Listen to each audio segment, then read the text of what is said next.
내일의 장바구니 시작해 보도록 하겠습니다. 오늘은 기업공시연구소의 변영인 대표와 함께하죠. 안녕하세요. 네, 반갑습니다. 네, 오늘은 내일의 장바구니 주제 저희가 화면으로 준비했습니다. 바로 확인해 보시죠. 네, 오늘의 주제입니다. 한가위 선물처럼 모멘텀 풍성, 하반기 주도주대나 제약바이오라고 정해봤습니다.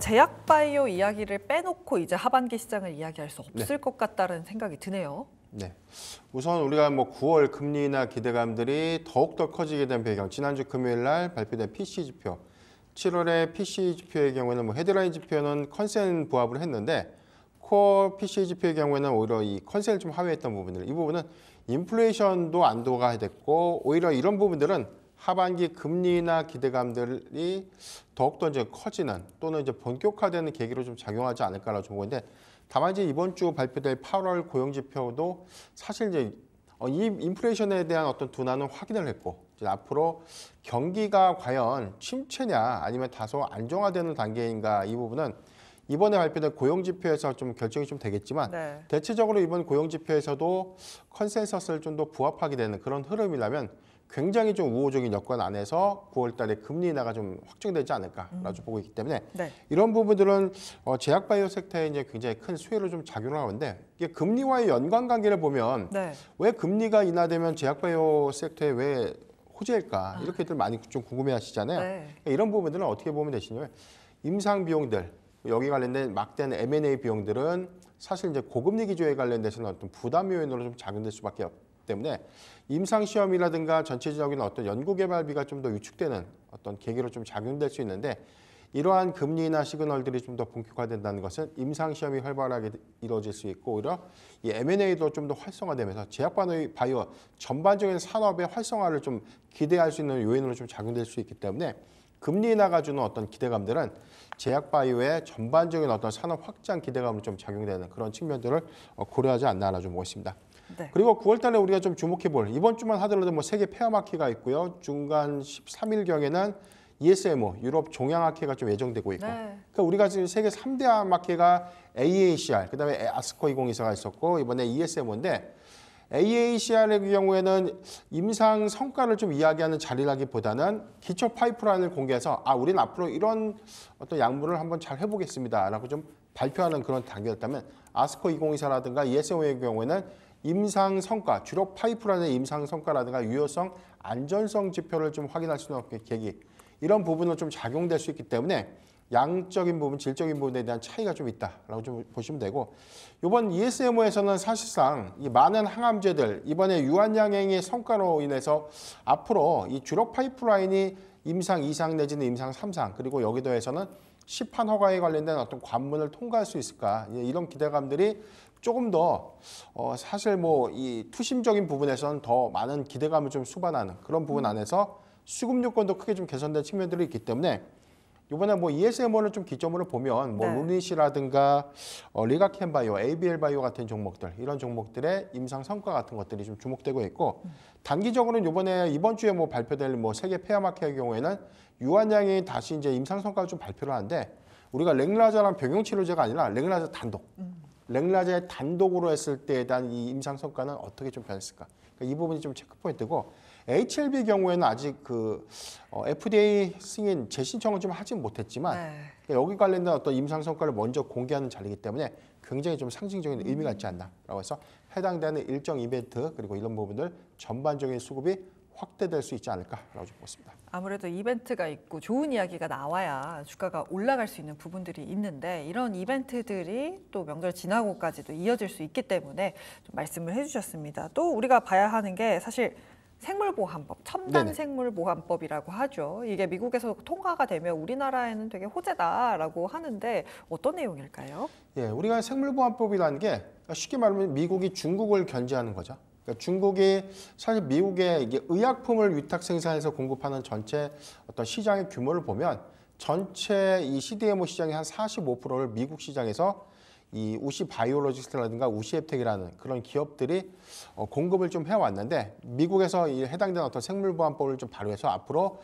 중국의 이 CDMO사가 미국 내 사업을 제한시키는 그런 법령을 제도화하겠다는 뜻입니다. 그런데 이게 상원에서 좀 통과가 됐고 원래 계획대로라면 한 7월에 또 통과가 됐어야 되는데 이게 국방수권법이라는 거에 제외가 됐어요. 네. 그러니까 이 이유가 뭐 중국에서 로비를 했기 때문에 그렇게 됐다. 이렇게 시장에서는 그렇게 노이즈로 좀 작용을 했는데 사실 뭐 국방수권법에서 제외됐던 사실은 해당되는 어떤 노이즈 이슈라기보다는 그러니까 기존의 어떤 제외 명문들을 조금 더 명문화하는 어떤 기존 단서들이 좀 마련하지 못했던 그런 측면들이었기 때문에 국방수권법에 해당 관련된 내용들을 먼저 명문화하고 그래서 이제 9월에 이제 다시 이제 재상정을 하게 되고요. 여기서 만약에 통과가 된다면 연내 처리가 만약에 확정이 된다면 중국의 경우에는 향후 한 2년 안에는 네. 미국에 대한 어떤 이 위탁 생산, 의약품의 위탁 생산 공급 물량이 제한적으로 좀 더 되지 않을까. 그러니까 사실상 미국에 이제 공급하지 못하는 그런 부분들에 관련된 어떤 이 반사 수혜가 이제 국내에서 좀 이루어지지 않을까라 좀 기대가 되고 있는데 네. 우리나라의 경우는 뭐 삼성 바이오로직스라든가 뭐 셀트리온 같은 종목들이 이제 대표적인 의약품을 좀 위탁 생산한 그런 회사들이고요. 네. 뭐 중소형 종목이라고 보면 에스티팜과 바이넥스 같은 종목들이 좀 있는데 전반적인 낙수 효과를 좀 기대할 수 있는 부분들은 사실 글로벌 시장의 캐파를 현재 지금 이 스위스의 론자 그룹이 지금 시장 점유율을 좀 1위를 좀 기록하고 있습니다. 네. 예, 최근에 뭐 미국에서도 사실상 이 위탁 생산 시설을 계속해서 좀 인수하면서 이에 대한 어떤 대응을 좀 빠르게 좀 진행을 하고 있는데 전체적인 물량 배분을 우리 국내가 좀 가져갈 수 있는 요인은 2032년도에 삼성 바이오로직스가 전체의 의약품을 좀 생산할 수 있는 캐파 1위에 이제 등극하게 됩니다. 그런 여건들 이런 것들과 종합적인 우리 한국의 기술력들을 좀 우리가 감안을 해보면 한국의 삼성 바이오로직스 내지는 셀트리온의 가장 큰 수혜로 작용하지 않을까라고 좀 판단해봤습니다. 그렇다면 주가도 그렇게 따라갈까요? 라고 여쭤보고 싶은 이유가 네네. 삼성바이오로직스는 지금 신고가 부근에서 안 떨어지고 계속 잘 가고 있단 말이죠. 네. 아무리 뭐 점유율이 높아진다, CDMO 매출이 좋아진다 해도 이게 차트적으로 부담이 있으면 네. 조금은 부담스럽지 않을까라는 생각도 들어요. 사실 삼성 바이오로직스가 이제 100만 원 갔다가 지금 다시 좀 내려왔는데 네. 사실 100만 원 돌파는 좀 진작에 좀 이루어졌어야 되지 않았나. 저는 이제 개인적으로 그렇게 좀 생각을 해보는데 네. 왜냐하면 2분기 실적 기조를 보면은 사상 첫 2조 클럽에 좀 달성을 했죠.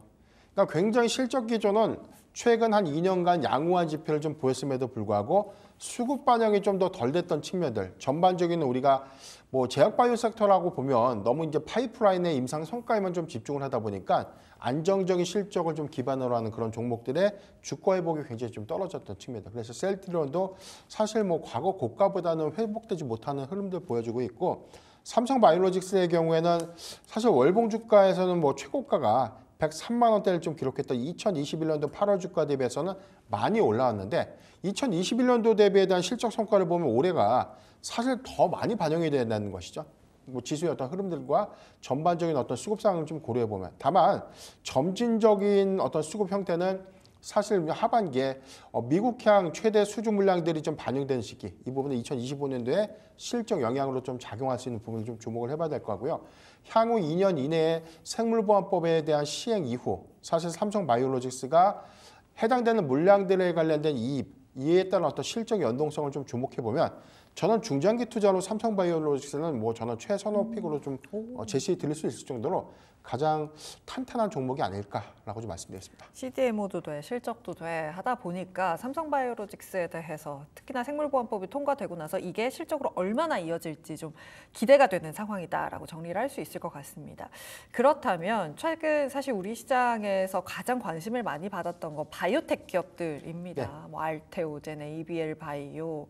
사실 이전 종목들을 빼놓고 이야기가 하기가 어렵죠. 특히나 렉나자가 이렇게 신약에서 큰 뉴스를 내놓으면서 관련된 종목들에 대한 기대감이 계속 응축이 되는 모습입니다. 바이오텍 관련된 종목들, 신약 관련된 종목들은 좀 어떻게 보세요? 우선 우리가 지난 제가 장바구니 시간에서 가져왔던 종목이 유한양행이었어요. 네. 제가 한 2, 3주 전이었는데 이미 좀 목표가는 좀 달성을 했고요. 맞습니다. 해당되는 내용을 보면 지금 유한양행이 사실 뭐 단순하게 시판허가에 관련된 기대감들을 현재 주가에 다 반영을 시켰는가 이런 관점에서도 우리가 좀 판단을 해봐야 되는데 뭐 8월 29일 14만 5,500원 신고가 형성한 이후에 오늘 뭐 14만 원대 뭐 가격 안착을 했지만 저는 이제부터 유한양행을 보는 부분이 단순한 기대감이 아니라 실적에 반영에 따른 외형 확장, 이 부분에 대한 주가 반영은 더 이루어져야 된다라고 좀 판단을 해봤고요. 유한양행이 이번에 랭라자, 리브리반트의 이 병용 치료제거든요. 이 부분이 사실 아직 올해 이제 확정된 마일스톤에 대한 유입량을 전체 영업이익으로 봤을 때 한 1,000억 원 정도에 대한 영업이익 신장 효과가 있고 내년부터는 한 1,500억에서 2,000억 원 가량의 영업이익 반영 효과가 있는데 이 부분은 추정치입니다. 그런데 더 확장될 수 있는 부분은 존슨앤존슨이 랭라자 병용 치료제에 관련된 시장 규모를 한 6조 5천억으로 봤어요. 그런데 로열티 규모를 10%로 보죠. 그렇다면 6,500억 원이 로열티로 좀 반영이 되고 이 부분에 상당수는 또 되게 또 좀 띄워줘야 되는 그런 부분들 있지만 전체적인 어떤 반영 효과를 좀 고려해 보면 연간 보수적으로 집계를 해도 한 3천억 원의 기술 이전료가 좀 반영되는 효과, 이 부분은 현재 유한양행의 전체적인 어떤 가치를 좀 환산했을 때 뭐 알테오젠과 단순히 좀 비교를 해봐도 저는 시총의 반영 여력은 더 있어야 된다고 봅니다. 그래서 저는 유한양행이 정상적으로 그다음에 어떤 가격을 좀 같이 반영하는 구간이라면 저는 한 18만 원 정도는 단기적으로는 더 가야 되는 어떤 구간이 아닌가라고 보고 있기 때문에 조정폭이 주는 구간에서 유한양행은 단순하게 어떤 임상 성과를 좀 보기보다 이제 안정적인 실적 반영에 따른 외형 확장에 조금 더 주목을 해봐야 된다라고 말씀을 좀 드리고 싶고요. ABL 바이오라든가 뭐 리가켄 바이오 같은 경우는 ADC 항암제라고 하는데 이게 뭐 기존의 화학적인 어떤 항암제는 모든 암종을 좀 타겟으로 하는데 사실 정상세포도 다 공격을 하니까 면역체계가 굉장히 손상이 오죠. 그런데 이제 이중항체의 경우에는 암종만 타겟으로 하기 때문에 사실 면역 가문을 좀 억제시키면서 이게 면역을 좀 더 면역 체계를 지켜주면서 암만 공격하는 그런 획기적인 좀 항암제지만 우리나라에 대한 성과보다는 글로벌 성과가 더 좋습니다. 그래서 이제 우리나라에서 여기 관련된 뭐 ADC 항체 치료제는 이제 시작 단계에 있기 때문에 임상 1상 단계 내지는 임상 2상 단계에 관련된 확장성들을 좀 더 주목해 볼 필요가 있기 때문에 해당되는 어떤 유효성 지표들이 안정적으로 좀 나와준다면 해당되는 파이프라인에 그 다음에 임상 성과 내지는 임상 기대감을 좀 더 가져갈 수도 있지 않을까라고 좀 말씀드렸습니다. 알테오젠은요? 알테오젠의 경우에도 섭해요. 알테오젠도 계속해서 봐야 되는 거죠. 이 부분은 뭐냐면 알테오젠은 우리가 좀 보는 부분들. 우리가 정맥 주사가 주는 고통스러움이 있죠. 정맥 주사는 단점이 오래 맞아야 되죠.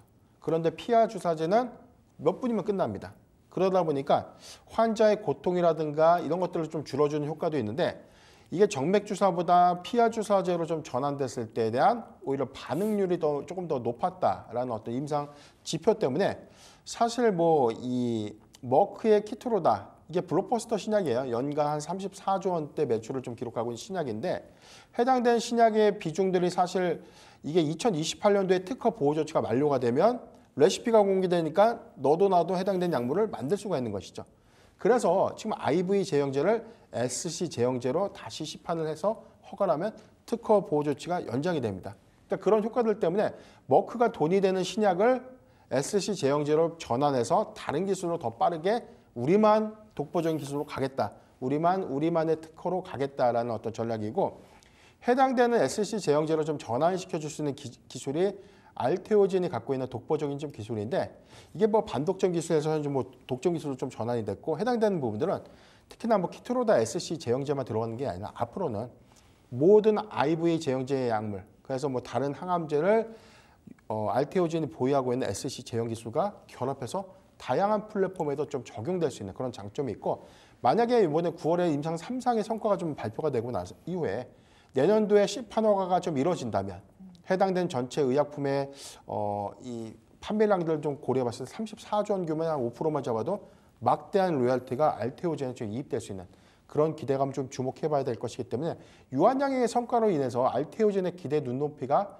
더욱더 높아지는 부분을 우리가 주목해볼 필요가 있지 않나라고 좀 말씀드렸습니다. 진짜 사실 한 5, 6년 전만 해도 바이오주가 기술 이전 진짜 한다 말만 하고 못하는 경우들도 많았잖아요. 그러다 보니까 투자자분들의 뭐라고 해야 될까요? 믿음을 가져가지 못했던 섹터 중에 하나인데 실제로 뭐 기술 이전이라든지 FDA 승인이라든지 이런 것들을 받으면서 우리 시장에서 계속해서 긍정적인 흐름을 이어가고 있는 게 바로 우리나라의 바이오주입니다. 그렇다면 하반기 보면서 바이오주 내에서는 어떤 종목을 보는 게 좋을까요? 단기간에서는 우리가 지금 세계 페어마키가 있고요. 그다음에 네. ESMO에서 이게 두 가지에 대한 단기 일정 모멘텀을 좀 주목해 볼 필요가 있는데 첫 번째 우리가 리포트를 좀 많이 참고를 해보면 초록이라는 게 있습니다. 네. 임상 성과에 관련된 데이터를 문서화시켜서 이제 먼저 공개를 하는 것이고 해당되는 어떤 초록 공개 이후에 여기서 유효성이라든가 안전성, 중앙값이 굉장히 좀 양호한 지표로 좀 나오게 되면 해당되는 임상이 그 다음 단계에 대한 진입을 알릴 수 있고 또는 임상 3상에 관련된 유효성 지표가 확인되면 바로 시판 허가라는 관문으로 좀 이어질 수 있는 그런 기대감들 내지는 라이선스 아웃, 기술 이전에 관련된 기대감까지 이어질 수 있는 포인트를 주목해 볼 필요가 있다라고 보고 있기 때문에 앞서 말씀드린 것처럼 세계 페어마켓의 경우에는 유한양행, HLB를 좀 더 주목해 보는데 유한양행이 지금 이 랭라자와 리브리반트의 병형 치료제에 관련된 파이프라인을 가지만 랭라자 단독으로 이 치료제로서의 어떤 이 가능성들 만약에 뭐 랭라자 자체만으로 효과가 정말 좋았다면 랭라자 자체만으로도 기대 수익이 굉장히 커질 수 있겠죠. 그런 부분들도 좀 주목을 좀 해봐야 될 것 같고 HLB의 경우에는 뭐 리보세라닙에 관련된 노이즈 이슈, 시판에 대한 승인 실패가 좀 있었지만 해당되는 부분들을 잘 보완해서 앞으로에 대한 어떤 임상 모멘텀 그리고 여기다가 임상에 관련된 어떤 성과가 최종적인 어떤 시판 허가의 관문을 좀 넘어가지 이 부분도 좀 중요한 포인트가 아닌가라고 좀 보고 있습니다. ESMO 관련돼서는 저는 리가켄 바이오를 좀 주목해보자라고 좀 말씀 좀 드리겠는데 ADC 항암제를 좀 연구를 하고 있고요. 항체와 항원에 방응하는 약물인데 항체는 항원에만 좀 반응하는 이런 특성을 기존에 이제 화학약물과 항체가 반응 효과가 좀 떨어졌기 때문에 약물에 관련된 부작용 이슈가 굉장히 많은데 이 항체를 화학약물과 좀 잘 결합시켜서 해당되는 어떤 암종에 잘 전달시켜가지고 암을 좀 사멸시키는 그런 치료제다라고 좀 보시면 되는데 이에 관련된 어떤 임상 성과가 계속해서 좀 더 주목되고 있는 부분이고 2020년도 중국 시스톤에 4천억 원 규모의 기술 이전을 했던 약물 고형암 치료제 LCB7 하나가 최근에 시스톤의 어떤 추가 임상으로 인해서 이 해당되는 어떤 효과가 긍정적이었다는 어떤 유효성 발표 이후에 오히려 라이선스 아웃에 관련된 어떤 기대감들이 조금 더 커지고 있는 그런 어떤 모멘텀도 좀 주목을 해야 될 것 같습니다. 현재 ADC 항암제 파이프라인의 이 기술 확대, 해당되는 임상 일상 관련된 어떤 이 다양한 전체적으로 한 5종의 임상 시험이 지금 현재 잘 순항 중에 있는데 해당된 임상 성과가 임상 이상으로서 이어질 수 있는 부분들 좀 주목해 봐야 될 것 같고요. 자체 플랫폼 콘조를 통해서 해당되는 이 파이프라인을 다양한 플랫폼에 좀 적용시켜가지고 지금 현재 얀센이라든가 다케다, 포슨, 익수다, 암젠 등의 일부 기술 이전을 했기 때문에 해당된 성과가 굉장히 좋아지면 추가적인 마일스톤 유입, 해당되는 로열티 기대 수입까지 좀 더 주목을 해보면 리가켄바이오가 아직 해당되는 어떤 플랫폼의 확장성 이 부분은 계속해서 좀 주목해 볼 필요가 있지 않을까라고 좀 판단해 봤습니다. 네, 지금까지 바이오와 관련된 이야기 들어봤고요. 리가켄바이오까지 마지막으로 들어봤습니다. 기업공시연구소의 변영인 대표와 함께했습니다. 고맙습니다.